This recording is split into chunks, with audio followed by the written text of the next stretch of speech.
Welcome back to the Highlight Spiel. I'm Fletch. I'm James. Last week I went 5-2. He went 3-4. My overall was 33-16. His is 25-24. I got an 8-game lead on him. Should be 7. I'm gonna call that out because he forgot to put one of my eggs down. Late in the season, and I don't think he's gonna make a comeback at all. Now let's talk about the Week 9 review. Upset of the week. Who you got? Obviously, we should probably just talk about our upset of the week together because I think we chose the same teams. Did you go with Texas also? Yeah. Yeah, with Texas, I think they were the upset of the week because they were on course to try to make the playoffs, and then that loss just crushed them because they lost to a non-ranked team, and it just hurt them. Yeah, they was in the same spot. West Virginia was in ranked 6, going on the road. I don't know if they was overlooking the game to look toward West Virginia or what, but definitely overlooked Oklahoma State. I mean, they try to make it close late in the game, but they was already too far behind. So a fun one tonight in Stillwater as the Pokes pulled a mild upset, 38-35, thanks to that man, Taylor Cornelius. Yeah, West Virginia and Oklahoma definitely are the Oklahoma State. Nah, Oklahoma, West Virginia, and that division will probably be the ones to try to win it out now because Texas, it just depends, really. It's going to be hard for them. Yeah, it's a toss-up. It's going to be hard because they lost twice now, right? Yeah. All right, now let's talk about our players of the week. My players of the week, at number 3, I got Tylen Wallace, the wide receiver from Oklahoma State. Had 10 catches, 222 yards, 2 touchdowns. Then I had Tobias Oliver, the quarterback from Georgia Tech. He ran on my boys, ran all over them. You see I'm repping them. Ran all over them. 40 carries, 215 yards, 3 touchdowns. I don't even think they completed a pass the way they beat us. And then number 1, I had Gardner Minshew, the quarterback from Washington State. He went 40 of 50, 438 yards, and 3 touchdowns. Who you got? Number 3, I got Matt Colburn, running back from Wake Forest. He had 20 carries for 243 yards and 3 touchdowns. And number 2, I had J.J. Taylor, the running back from Arizona. He had 30 carries, 212 yards, 3 touchdowns, and 3 pass receptions. And then number 1, I had Daniel Jones, the QB for Duke. He went 27 for 42, 398 yards, and 4 touchdowns. Damn. Now let's talk about our team of the week. Who'd you pick? Team of the week, I went with Kentucky. I think you did too. Yep. The way they won and to keep their playoffs hopes alive is kind of hard to choose any other team as team of the week over that. Yeah, Missouri, they shut Snell down majority of the game. Last play, Missouri actually won until the pass interference was called, and then Terry Wilson did his thing, found a wide open receiver.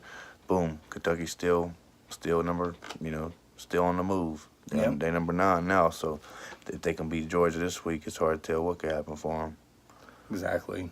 Last play of the game, Wilson, end zone, flag thrown with no time left.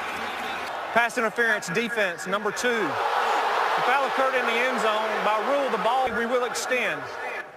For the win.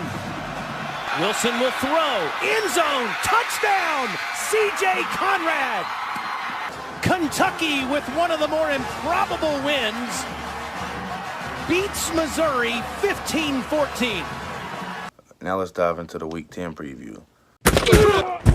We're going to talk about the games of the week. Friday, November 2nd at 7:30, we got Pitt traveling to Charlottesville to take on number 25 Virginia. Who you got?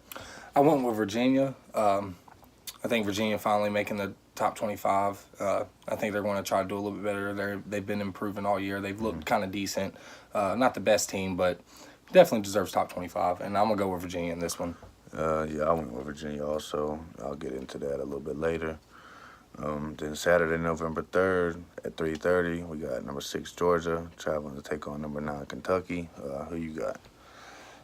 It's tough. I want to go with Kentucky, but them having a hard time against Missouri, I feel like Georgia's going to cause the same problem, and Georgia can score. So I think Georgia's going to give them a real test for their money, and I think Georgia's probably going to beat them. So I went with Georgia in this game. I went with Georgia also. Kentucky barely got by Missouri last week, and Georgia's a way harder, tougher opponent than Missouri was. So I went with Georgia also. If they do beat Kentucky, though, if they do beat Georgia, though, that's good. You gotta watch out for them. Yeah, you got to watch out for them. That means they'll probably make their runs into the playoff, hopefully. Yep. And then at 3:30, we got number 13 West Virginia traveling to take on number 17 Texas. Who'd you go with? Usually I go with Texas. I haven't went against them all year, but I am now. I'm going with West Virginia, and the only reason why is because Texas at the X2 spot kind of lost their playoff hope. And West Virginia, even though they didn't get to play NC State and they lost one game, they can still go deep. Anything can happen. All these good teams can lose some games. And West Virginia could win out and win the Big 12 championship. And that would look good on their resume. So I think West Virginia has more to fight for. So I think they're going to fight harder and try to get back on track like they did last week. I went with Texas for the simple fact that I compared them to West Virginia earlier in this segment when I said they went on the road, number 6, and lost, just like West Virginia.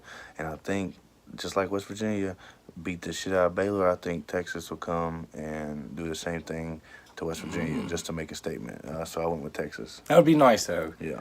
It's the first time I went against Texas. Next up at 3:45, we have number 14 Penn State at number 5 Michigan. Who did you go with? I went with Michigan. Every time I pick against them this year, they've beat me. So shit, I went with them this time. Maybe they'll do me good. Who'd you go with? I went with Michigan also. I've been going with that team all year. And I'm not going back out on them now. I think Jim Harbaugh's a great coach, and he's getting everything in place. He's got 2 tough games coming up back-to-back, Penn State and Ohio State. So we'll see what he does there. At 7:15, we have number 4 Notre Dame at Northwestern. Who do you have in that one? I got Notre Dame, but I think it'll be Northwestern. They one of the underdogs in the Big Ten. They might win that side of the division. I think they just beat Wisconsin last week. Well, Wisconsin didn't have Hornibrook, but still, they lost.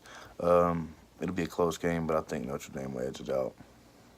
I also went with Notre Dame. I think they're rounded off to be a great team, and I think they control their own destiny. If they win out, they're in the playoffs. So Notre Dame. At 8 o'clock, we have number 7 Oklahoma at Texas Tech. Who'd you go with? I went with Oklahoma. It's on the road. Texas Tech will probably come to play. I just think Oklahoma has too much firepower.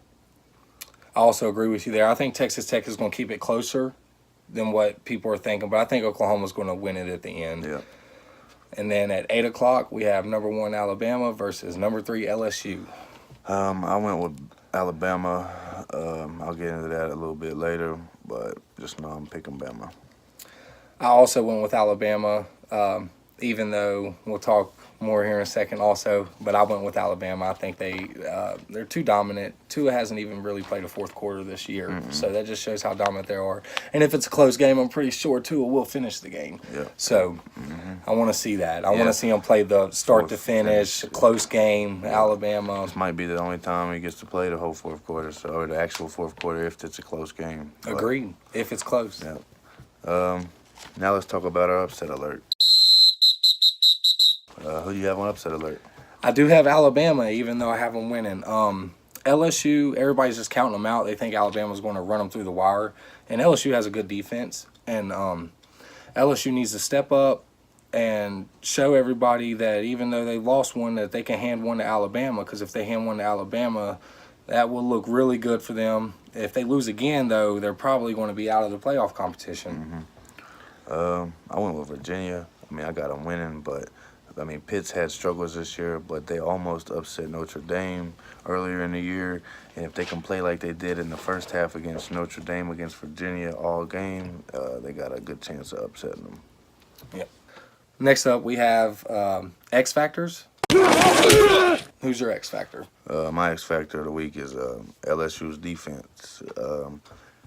I got Alabama winning, but if LSU wants to win, they have to be the first team to shut Alabama's offense down, which no team has been able to do this year. So if they want to win, they got to do that.